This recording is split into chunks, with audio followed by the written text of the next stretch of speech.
अस्सलामुअलैकुम। आज की इस वीडियो में आप लोगों के लिए कुछ अल्फाज मैंने लेकर आया हूँ, जिसको आपको मैं मोनस मुज़क्कर की फ़ॉर्म सिखाऊंगा और जमा वाहिद भी सिखाऊंगा। तो पहला जो हमारे पास लफ्ज़ है यहाँ पर थोड़ा। तो थोड़ा उर्दू ज़ुबान में मुज़क्कर के लिए इस्तेमाल होता है और इसके लिए पश्तो है लग। लग। और इसकी मोनस जो है थोड़ी। तो थोड़ी को पश्तो में लगा कहते हैं। लगा। और थोड़े। तो थोड़े जब मोनस की जमा के लिए हम इस्तेमाल करते हैं, जैसे कि थोड़े पैसे और थोड़े कपड़े, तो इसके लिए फिर लगे लगाते हैं। लगे। तो लग, लगा और लगे, ये मोनस मुज़क्कर और मोनस की जमा, और मुज़क्कर की जमा के लिए भी लग लगाते हैं। ठीक है। इसके बाद दूसरा लफ्ज़ है बहुत या ज़्यादा। तो उर्दू में जिस तरह मोनस के लिए हमने थोड़ा थोड़ी थोड़े सीखा था ना, तो बहुत या ज़्यादा के लिए मोनस और मुज़क्कर के लिए यही इस्तेमाल होता है। लेकिन पश्तो में जब बहुत या ज़्यादा जब मुज़क्कर चीज़ के लिए इस्तेमाल होता है तो उसको डेर कहते हैं। डेर। और जब ज़्यादा अगर मोनस चीज़ के लिए इस्तेमाल हो तो उसको डेरा कहते हैं। डेरा। और जब मोनस की जमा के लिए ज़्यादा या बहुत का लफ्ज़ इस्तेमाल हो तो उसको डेरे कहते हैं। डेरे।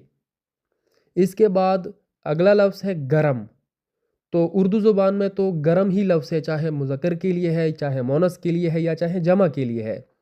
तो पश्तो ज़ुबान में गरम को अगर हम कहें तो इसको गरम भी कहते हैं, मुज़क्कर के लिए गरम। और इसके लिए दूसरा लफ्ज़ भी इस्तेमाल करते हैं, तोद। तोद। और जब ये गरम लफ्ज़ मोनस के लिए इस्तेमाल होगा पश्तो में तो गरमा। गरमा भी लगाते हैं और तौदा। तौदा भी लगाते हैं। और जब इसको मोनस की जमा के लिए हम इस्तेमाल करेंगे गरम को, तो फिर गरमे। गरमे या तौदे। तौदे। और जब मुज़क्कर की जमा के लिए हम इस्तेमाल करेंगे ना गरम को, तो फिर गरम या ताउद। ताउद। गरम या ताउद। ठीक है। इसके बाद अगला लफ्ज़ है ठंडा। तो ठंडा जब मुज़क्कर चीज़ के लिए इस्तेमाल होगा तो इसको पश्तो में यख कहते हैं। यख।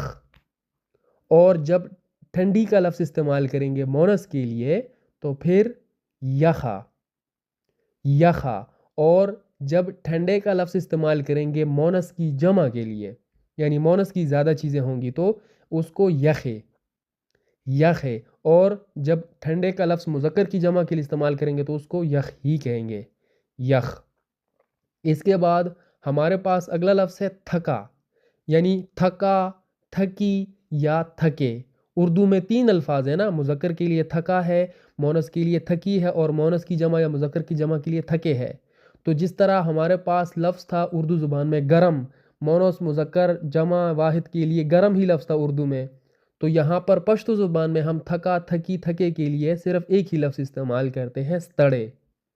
स्तड़े। इसके साथ दूसरा लफ्ज़ है भूका। भूका मुज़क्कर है, भूकी मोनस है, और भूके मोनस की जमा है या मुज़क्कर की जमा। तो इनके लिए भी पश्तो में एक ही लफ्ज़ है, ओगे। ओगे। थका, थकी, थके, स्तड़े, और भूका, भूकी, भूके के लिए ओगे। इसके बाद उर्दू का एक लफ्ज़ है बीमार। तो बीमार के लिए अगर बीमार, चाहे लड़का बीमार है चाहे लड़की बीमार है, या अगर ज़्यादा लोग बीमार हैं, तो इन तमाम के लिए उर्दू में एक ही लफ्ज़ है बीमार। तो पश्तो में इसके लिए अलग अलग अल्फाज हैं। ठीक है। अगर आप बीमार के लिए नाजोड़ा का लफ्ज़ इस्तेमाल करेंगे, नाजोड़ा, तो ये आप लड़का लड़के के लिए भी इस्तेमाल कर सकते हैं, और नाजोड़ा का लफ्ज़ लड़की के लिए भी इस्तेमाल कर सकते हैं, और नाजोड़ा का लफ्ज़ ज़्यादा के लिए भी इस्तेमाल कर सकते हैं, जमा के लिए। ठीक है। और अगर आप इसको बीमार अगर लगाएंगे लड़के के लिए बीमार, और अगर आप इसके लिए लड़की के लिए इस्तेमाल करना चाहें तो बीमारा। बीमारा। और जब इसको मोनस की जमा के लिए इस्तेमाल करेंगे तो बीमारे। बीमारे। इसके बाद एक और लफ्ज़ है खूबसूरत। तो खूबसूरत चाहे लड़का खूबसूरत है, लड़की है, या लड़कियां हैं ज़्यादा, तो इसको हम खकोले कहेंगे। खकोले या खाइस्ता। दोनों के लिए उर्दू में भी एक ही लफ्ज़ है खूबसूरत, जमा एक के लिए या ज़्यादा के लिए खकोले, और खाइस्ता का लफ्ज़ भी इस्तेमाल कर सकते हैं आप। लेकिन उर्दू ज़ुबान में बदसूरत, बदसूरत के लिए मतलब बदसूरत का लफ्ज़ एक ही है, चाहे लड़के के लिए है, चाहे लड़की के लिए है। लेकिन पश्तो ज़ुबान में इसको लड़के के लिए अगर इस्तेमाल करना हो बदसूरत या कोई भी मुज़क्कर चीज़ हो, ज़रूरी नहीं है कि लड़का हो, मतलब अगर कोई मुज़क्कर चीज़ और भी हो ना, चाहे इंसानों में ना हो, बेजान चीज़ों में भी हो, जानदारों में ना हो, तब भी उसको बदरंग कहेंगे, ठीक है? और अगर कोई मोनस चीज़ होगी और वो बदसूरत है तो बदरंगा, बदरंगा। और जब मोनस की ज़्यादा चीज़ें होंगी बदसूरत तो पश्तो में उसको बदरंगे कहते हैं, बदरंगे। और मुज़क्कर की जमा होंगी तो उसको भी बदरंग ही कहेंगे। इसके बाद अगला लफ्ज़ है हमारे पास कि चौड़ा। चौड़ा मुज़क्कर चीज़ के लिए इस्तेमाल करते हैं तो इसके लिए पश्तो में प्लन है, प्लन, चौड़ा प्लन। और जो मोनस चीज़ होगी चौड़ी तो इसके लिए कहेंगे प्लना, प्लना।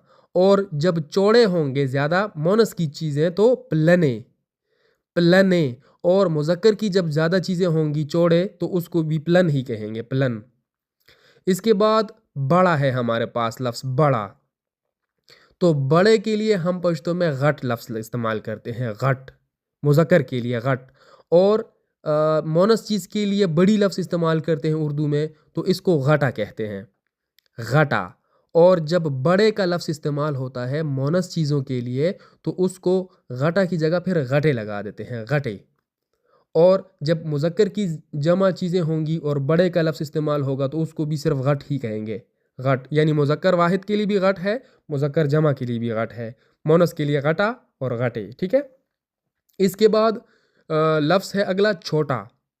तो छोटा अगर मुज़क्कर है तो उसको वड़ू के कहते हैं, वड़ू के।